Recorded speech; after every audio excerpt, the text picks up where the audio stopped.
You notice it in small moments first. The chocolate bar that used to cost 50, now 80. Your favorite fast food meal quietly costing 300. Streaming subscriptions stacking up like unpaid parking tickets. At first, you assume it's temporary, a supply issue, fuel prices, some global crisis on the news. You tell yourself, it'll come back down. But it doesn't. And that's the uncomfortable truth most people never fully process. Prices go up fast. They almost never come down, not in any meaningful, permanent way. And the reason isn't greed, or shortages, or even inflation alone. It's the design of the system itself. Here's why this matters right now. Over the past few years, the world experienced one of the largest synchronized price surges in modern history. Food, rent, cars, education, insurance. Everything moved upward together. Governments called it transitory. Central banks promised normalization. Corporations blamed supply chains. But even as inflation rates cooled, prices didn't reverse. They just stopped accelerating, which sounds like a relief until you realize it isn't. Because inflation slowing doesn't mean prices fall. It just means they rise more slowly from a permanently higher base. To understand why prices rarely go down, you have to start with a simple but strange idea. Prices are sticky, not physically, psychologically, structurally, contractually. Once a price moves up, the entire system reorganizes around it. Let's start with businesses. Imagine you run a small food company. Your ingredient costs rise 20%, transport rises 15%, wages rise 10%. You increase your product price to survive. Now, fast forward. Fuel costs fall, shipping improves, commodity prices cool. In theory, you could reduce prices again, but you don't. Why? Because during the crisis, you discovered something important. Customers tolerated the higher price. Sales didn't collapse. So lowering prices now would mean voluntarily shrinking your margins. In business, that's almost never rational. So instead of prices falling, profits expand. Now zoom out to an entire economy doing this simultaneously. Every company raised prices during inflation, but when input costs eased, only a fraction passed savings back to consumers. The rest kept prices elevated. Not always out of greed, often out of survival logic, because they knew the next cost shock was inevitable. So higher prices became a buffer. Then there's wages. This is where the system locks in permanently. When prices rise, workers demand higher pay to keep up. Eventually, companies concede. Salaries increase. Minimum wages adjust. Contracts reset. Now here's the trap. If companies later cut prices, but wages stay high, margins collapse. So businesses resist price cuts even harder because price reductions are easy, but wage reductions are socially and politically explosive. No company wants to announce, good news, groceries are cheaper. Bad news, your salary is down 20%.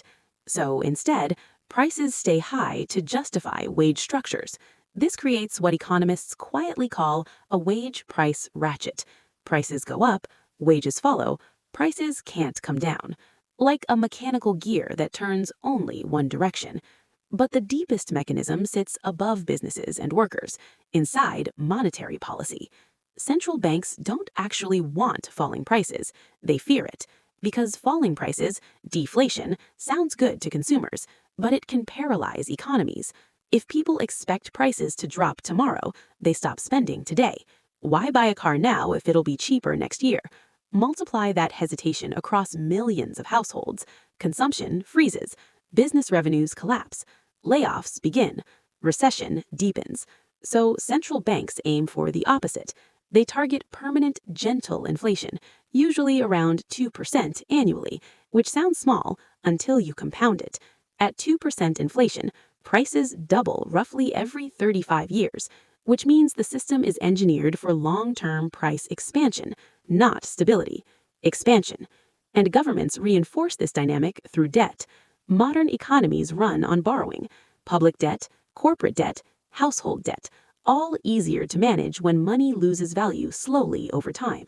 Inflation erodes debt burdens. It makes yesterday's loans cheaper to repay. But deflation does the reverse.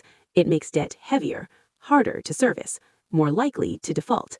So policymakers quietly prefer rising prices over falling ones because inflation oils the debt machine. Now add one more layer: asset prices, housing, stocks, land. When consumer prices rise, asset prices often rise faster, which benefits owners of capital, but it creates a political dilemma. If consumer prices fall significantly, asset markets can destabilize, property values drop, collateral weakens, bank balance sheets strain, financial systems wobble. So stabilizing or re-inflating prices becomes a priority response during crises. You saw this after major recessions: stimulus, rate cuts, liquidity injections, all designed to prevent price collapse, not just stimulate growth, but defend the existing price level. This is where the irony settles in. The system reacts aggressively to falling prices, but tolerates rising ones. One triggers emergency intervention, the other gets press conferences and patience. Of course, some prices do fall. Technology is the classic example: TVs, storage, processing power. But that's because productivity improvements there outpace monetary inflation. It's the exception, not the rule. And even tech prices over long horizons get offset by subscriptions, services, and ecosystem lock-ins. You don't just buy devices anymore, you rent digital lives. So when people say inflation is down, what they really mean is the speed of price increases has slowed, not reversed, not corrected, just decelerated. And this creates a quiet psychological illusion. You remember what things used to cost, but new consumers don't. For them, today's price is normal. Memory inflates slower than reality, so outrage fades, acceptance sets in, and the higher price level locks permanently into culture. Which brings us back to the original question: why do prices never come down again? Because too many systems depend on them staying up: corporate margins, wage agreements, debt sustainability, asset valuations, government finances. Lowering prices meaningfully would strain all of them simultaneously. So instead of deflating prices, the system inflates incomes slowly to catch up, at least in theory. In practice, incomes lag, which is why every generation feels subtly squeezed. And that's the final tension. If prices rise structurally, but wages rise politically, and assets rise financially, then affordability becomes the real battlefield, not inflation itself, but who keeps up with it. Because prices don't need to skyrocket to reshape society, they just need to rise steadily while purchasing power struggles to breathe. And if that continues long enough, the question stops being, why are prices high?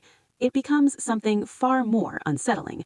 If prices never come down, what exactly is the long-term price of staying in the system at all?